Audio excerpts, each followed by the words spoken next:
Ассалому алайкум дӯстони азиз, хуш омадед ба канали Dom TJ. Номи ман Шаҳром. Имрӯз 26 майи соли 2021 мебошад. 1000 рубл 154 сомонӣ, $100 1132 сомонӣ. Дар имрӯзанавормон 15 та хонаҳои фурӯшӣ аз Душанбе, Хуҷанд, Бохтар ва ғайра пешкаш мегарданд. чӣ хонае ки дар комментария пештара навормон хоҳиш кардем, ҳавоёра мо ёфтему. Дар имрӯзанавормон пешниҳод мекунем нархҳо аз 50 000 сомонӣ сар мешаванд. Барои ҳамин ҳатман навора то охира тамошо кунед, лайк монед ва дар каналмон подписатсия кунед. дӯстони азиз, агар шумо хонатона дар эълон моданӣ бошед, ба рақамҳои барои реклама танҳо дар WhatsApp сурат ва маълумоти пурраи оиди хонатон рой кунед. Агар хона кофтеста бошед, дар комментарияи навор нависед чӣ хали хона шуморо дар корай. бисёри бад гап намезанем, рафтем. якум сар мекунем аз замини фурӯшӣ дар шаҳри Ваҳдат. 3 сотик замин мебошад, дар Чашма қарор аст. нархаш 50 000 сомонӣ мебошад бародаро ва алишам мешавад. метонем ба ҳазур вариантотона пешниҳод кунем.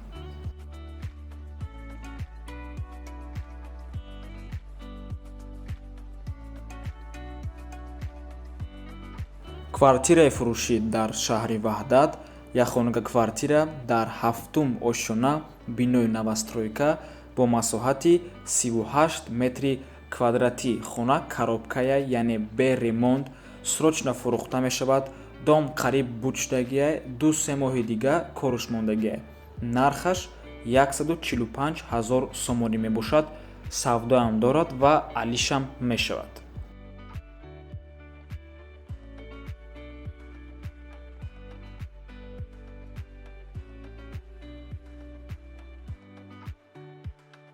хонаи фурӯшӣ дар шаҳри Душанбе. 2 хонага квартира дар 2-ум ошона, бинои новостройка. худи бино аз 4 ошона иборат мебошад бо масоҳати 37 метри квадратӣ.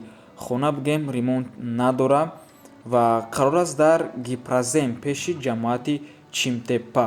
нархаш 158 000 сомонӣ мебошад. савдоам мешавад, алишам мешавад. барои маълумоти бештар ба рақамҳои соҳиби хона занг занед.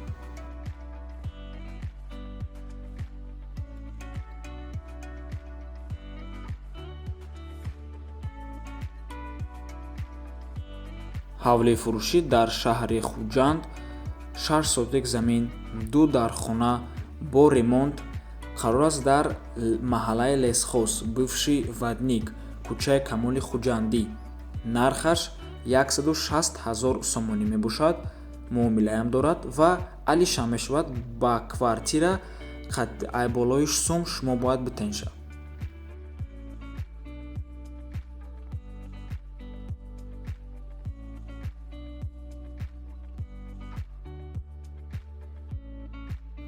квартираи фурӯшӣ дар шаҳри Хуҷанд. як хонага квартира бо масоҳати 49 метри квадратӣ дар 4-ум ошонаи бинои новостройка, бе ремонт, коробка. худи бино аз 6 ошона иборат мебошад ва ҳоло сохтмонаш рафтестай. айни ҳол қабати 3-ум ошона ба охир мерасад. бино байни махозаи Анис ва бинои прокуратураи нави вилоятӣ сохта шуда истодааст. айрои нақша гирем то охири сола ба истифода дода мешавад. нархаш 184 000 сомонӣ мебошад. бо савдоам мешавад.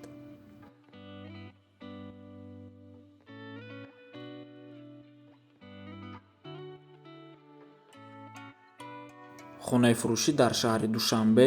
2 хонага квартира дар 1-ум ошона бо масоҳати 44 метри квадратӣ. хона ремонти нав дорад ва аз дарвозаи Чимтеппа 800 метр дарун мебошад. дар доми 2 этажа. нархаш 215 000 сомонӣ мебошад бародаро. дар Гипразем, шаҳри Душанбе. дар комментария хоҳиш кардан ҳамин гуна хона бо ҳамин нарх. марҳамат.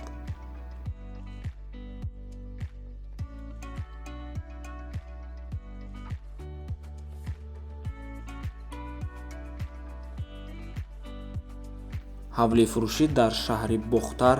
1 этажа ҳавлӣ, 3 дар хона, 1 баня, 1 кухнӣ, 1 калидор, 1 туалет дар 8 сотик замин ҷойгир аст. 4 тараф сементблок қати маҳкамай дарвоза дора. Хулас медарои зиндагӣ мекунӣ, тамом тайёрай, биё бин, ба гуфти соҳиби хона. Документҳошам 100%, нархаш 140 000 сомонӣ мебошад, бо муомилаям дорад.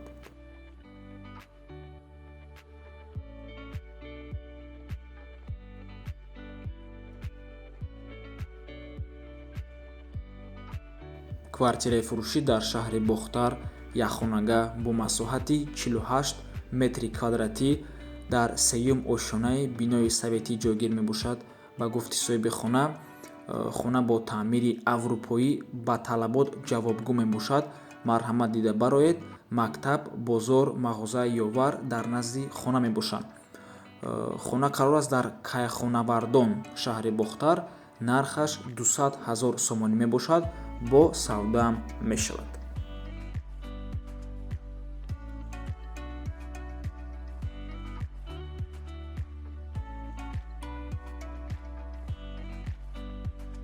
ҳавле айгипразем хоҳиш кардан, марҳамат.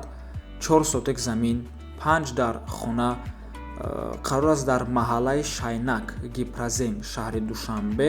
Нархаш 265 000 сомонӣ мебошад ва алишам мешавад ба як хонага ё ки духонага.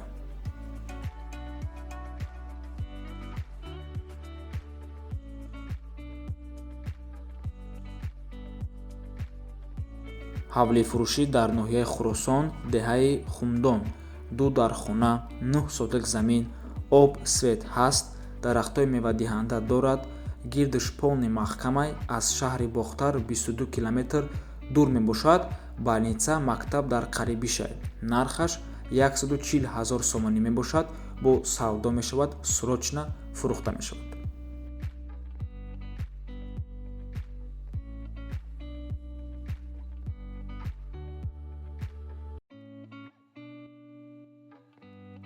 магазини фурӯшӣ дар шаҳри Бохтар, бозори Фаровонда, дар дуюм этаж дар болои гандумфурӯшо аз дуюм ба сеюм этажа мегузарем. Дар ҷои нав 3 ба 3 мебошад, яъне 9 метри квадратӣ. Нархаш 80 000 сомонияй, ҷои мешдагишай. рақамҳои соҳиби магазин дар рӯи экранай, ватсап дорам.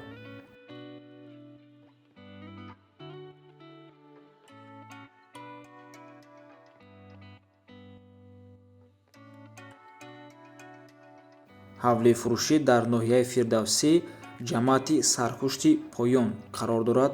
3 дар хона мебошад, 8 сотик замин, 1 веранд, 1 подвал дорад. 2 времянкаи дигар ҳам дорад. Шароиташ хело ҳам хубай.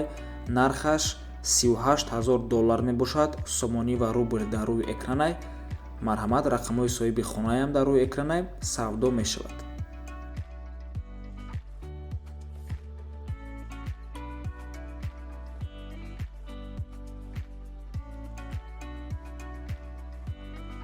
аз Панҷакент духонага хоҳиш кардан, бародарне ки духонага эҳсос наёфтем, барои ҳамин сехонага пешниҳод мекунем.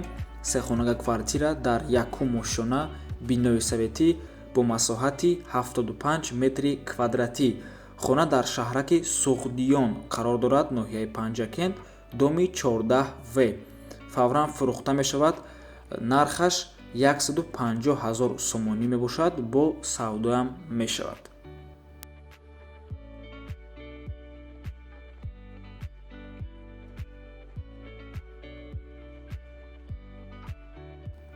хонаи фурӯшӣ дар шаҳри Душанбе, духонага квартира бо масоҳати 57 метри квадратӣ, бе ремонт, дар шашум ошонаи бинои новостройка, дар кӯчаи Каретегинский, тарафи Догда, шаҳри Душанбе, ноҳияи Шоҳмансур. срочна пул лозим шудааст, арзон, қариб бепул мефурӯшам. насиби касе бошад, марҳамат, илтимос касе аниқ харидор бошад, занг занад, мегӯяд соҳиби хона. дом беҳад шароитош хубай, лифт, оби гарм, оби доимӣ ва боду ҳавои беҳад тоза дорад. нархаш 188 500 сомонӣ мебошад.